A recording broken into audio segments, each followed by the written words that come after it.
In this video, I'm going to tell you everything you need to know about how to count macros and why it's one of the most important skills you can learn when it comes to your personal health and fitness goals. I'm even going to show you how to keep making progress when you get tired of tracking and you don't want to count macros anymore.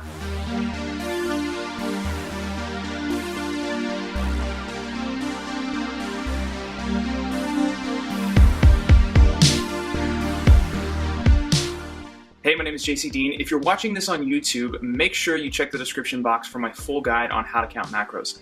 If you are on my website and you're watching this, make sure to scroll down and read the entire guide after you get done watching this video. What are macros? So we have protein, carbohydrate, fat, and alcohol. Now, alcohol is not actually considered a macronutrient because it has no nutrition, but it still contains calories, and so I'm going to cover that briefly in this guide. Protein is a macronutrient we tend to think about when it comes to building muscle and maintaining muscle on a diet. Protein is found in high amounts in animal products such as muscle meat, organ meat, dairy products, and fish, and protein contains 4 calories per gram. Carbohydrates are found in high amounts in vegetables, fruits, fruit juice, rice, potatoes, and all grains. Carbohydrates are broken down into glucose in our body, and for the human body, carbohydrates are the preferred fuel source, and as much as 20% of our daily expenditure is actually used by the brain because the brain runs on glucose. When doing intense resistance training with weights or doing high intensity cardio, our bodies store carbohydrates as glycogen in our muscles. And so when we're doing those high intensity activities, our body actually uses the glycogen stored in the muscles for energy. Like protein, carbohydrates contain 4 calories per gram. And then we have fat. Fat is the most dense energy source that we consume, and it's found in animal fats and also in vegetable fats like avocado, palm, and coconut oils. Fat is easily stored on our bodies, and it's what we call a reserve fuel. Anytime you're not participating in a high intensity activity or you haven't just eaten, your body is actually burning body fat for energy. Fat is just over double the amount of energy per gram of carbohydrate or protein. Fat contains 9 calories per gram. And lastly, alcohol is not a nutrient, but just because we're covering macros, 1 gram of alcohol contains 7 calories. So if you're going to have some drinks and you're trying to fit it into your macros, make sure you account for the total amount of alcohol that you're going to consume. And remember that for every gram, it contains 7 calories. Learning how to count macros is one of the most valuable skills you can develop when you're trying to change your body composition. And the reason is because the macros we consume determine our total caloric intake. And because weight gain or weight loss is mostly determined by calorie balance, you want to make sure that you manage your calorie intake by focusing on sticking to a certain set of macros. And if you're tracking your macros and it fits within your calorie goals, you don't actually have to track calories, you can just track the total macros. We'll get into that in a second. But here's why this skill is really important. If you've never tracked your macros and you've never tracked your calories before, it can be really hard to know exactly how much you're getting. And since we know that changing your body composition is about managing caloric intake, if you know how much you're getting on a consistent basis, it's easy to make the adjustments necessary to help you gain muscle or lose fat, depending on your goals, in an easy, manageable manner instead of guessing all the time. And even though it may take a little extra attention and investment of your time to learn how to count macros properly, it's a skill that will serve you for a long time and will make reaching your physique goals much, much easier in the long term. So remember this. Every gram of protein, every gram of carbohydrate, every gram of alcohol, every gram of fat all count towards your total caloric intake for the day. So once you learn how to count macros, you already know exactly how many calories you're getting based on how many macros you consume. So now let's talk about how to read a food label. So it's pretty simple. I'm going to start from the top down and I'll walk you through the whole process. From the top down, you're going to see serving size, servings per container, calories, total fat, total carbohydrate, and protein at the end. Now, I've explained this more in depth in the macro tracking guide in the description, so make sure you check that out. But what if food doesn't have a label? So maybe you bought something at the grocery store that is not in a package. So maybe some vegetables or potatoes or rice or something like that. Or you went to a farmer's market and you bought some fruit or you bought some meat and there's no label on it whatsoever. How are you going to know how to track those macros? The best way is to use a food database. Now here's a screenshot of the USDA database, and you can actually search thousands of different types of foods in here. And from my records and from what I've looked at and compared and contrast to, this is a really accurate resource. And keep in mind, a lot of the apps that we use now, like Chronometer, MyFitnessPal, Fat Secret, all of those are going to have foods without labels, so you're probably going to be able to find that information there without actually having to go to the USDA website. So let's talk a little bit about how to track macros accurately. Now let's face it, if you've never tracked macros before, this can seem like a complicated or maybe a tedious process. It's actually very simple, and once you understand how to do it, it's really easy to do it on a consistent basis.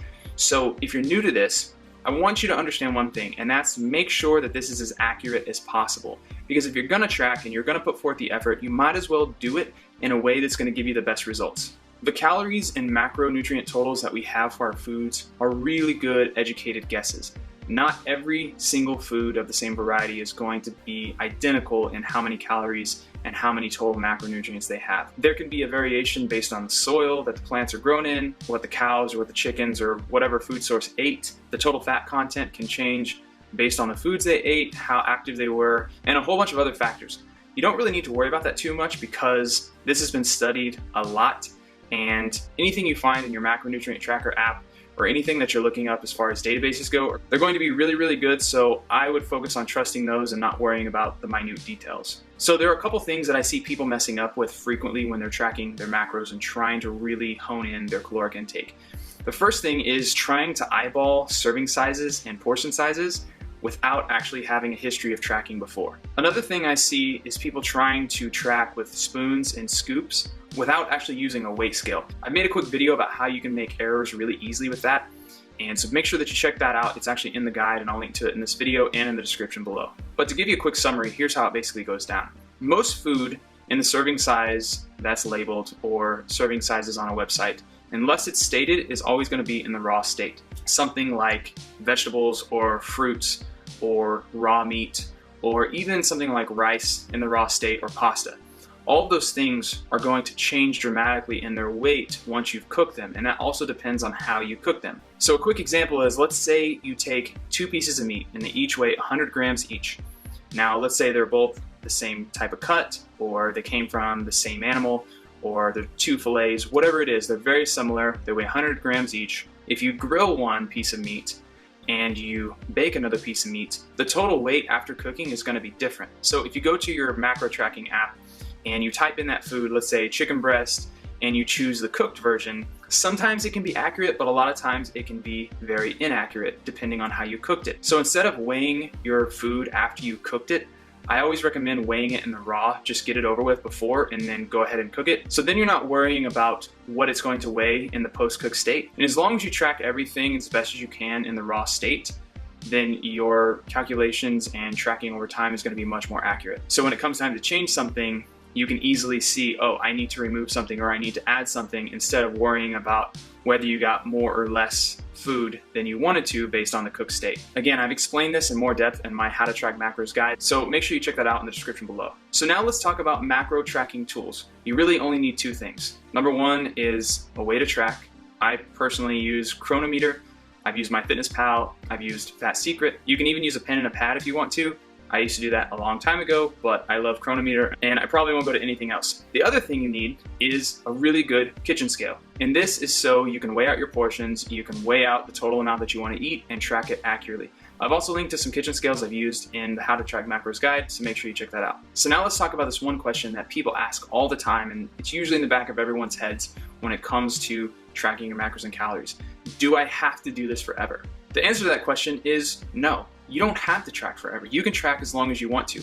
I've been tracking on and off for about 7 to 8 years, and that's just because I've been doing this fitness thing a long time, and I remember when I first learned how to track macros and calories, it was a huge epiphany to me, and it made me realize that hitting my physique goals could be much easier as long as I managed my intake. And then I went through periods of time when I didn't track at all, and I still managed to maintain my body weight because I knew what my serving sizes looked like, I knew what foods I like to eat, and I stuck to similar meal times. If you're afraid that you may have to track forever or you don't want to track forever, I think anywhere from 4 to 8 weeks of tracking and being diligent with hitting your macronutrients and hitting your calories and paying attention to serving sizes is a really good time frame to help you get a handle on this and understand how much you're eating and how much you're consuming.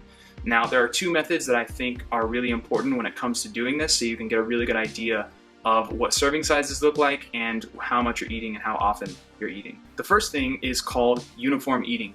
Uniform eating is really simple, and all it means is you eat similar meals at similar times of the day throughout the week. That's it. So you might have a similar breakfast, a similar lunch, you might vary your dinners, and your pre and post-workout meal is probably going to be similar. The next thing is commit to certain meal times. Now, most of us are used to eating in a certain pattern. We've done it for most of our lives. I usually have breakfast within a couple hours of waking.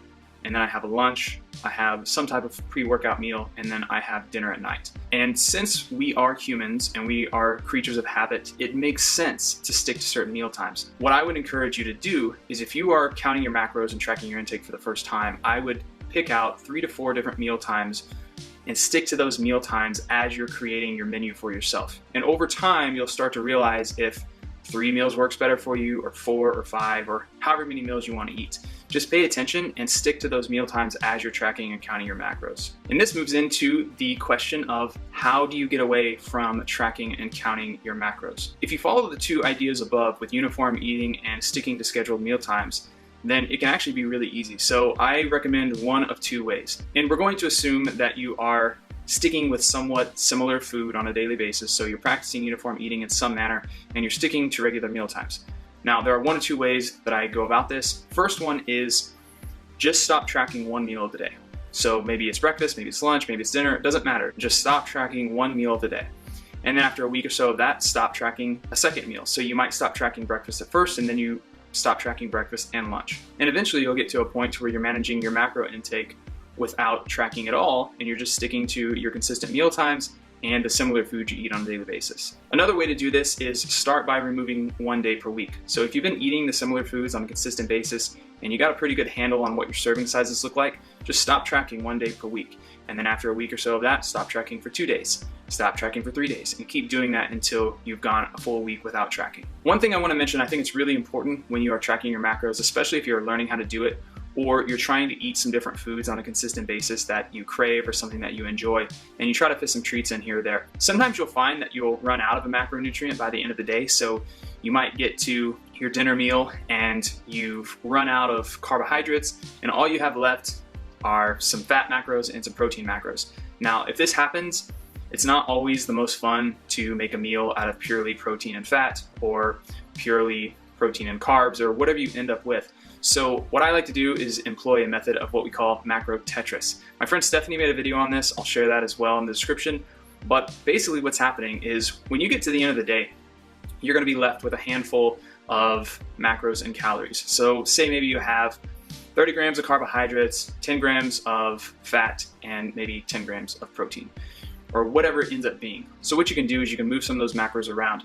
And say you pick a food that's a little bit higher in protein and a little bit lower in carbs, you can just take away from some of those carbohydrates and add it to the protein total and make a meal out of that. Or if you end up at the end of the day where you don't have any protein left and you've got quite a few carbohydrates and some fat, well, then you can have some buttered toast or some cereal or something that you enjoy, or maybe have a treat, maybe get some ice cream or something like that. The main thing to understand is that you don't need to be too hard on yourself, but if you get to the end of the day and you've got to be creative with your macronutrients, just try to fit it in with something as best as you can, but don't worry about eating a super bland meal or a super bland snack just because you're trying to be perfect with hitting your macros. One final thing I want to leave you with.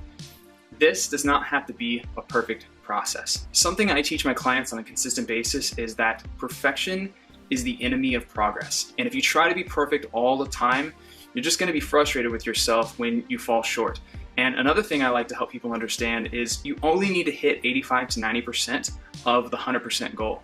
So if you don't hit your macros perfectly every single day, it's not the end of the world. If you don't do every single training session to the best of your ability, it's not the end of the world. Just make sure you focus on doing your best. 85 to 90% is going to be way better than trying to be perfect and failing all the time and being frustrated. So remember, don't try to be perfect. If you like this video, make sure you subscribe to my YouTube channel, hit the like button, share it with your friends. There's a link in the description box for my entire guide on how to count macros, so make sure you check that out. I'll be creating more videos and more guides like this going into 2017, so if you like this material and you want to get more exclusive content, be sure to head over to my site, jcdfitness.com. Make sure you subscribe and get on my email list. I will be sending out new stuff every week, and I would love to share it with you. Thanks again for watching. My name is JC Dean, and I will see you next time.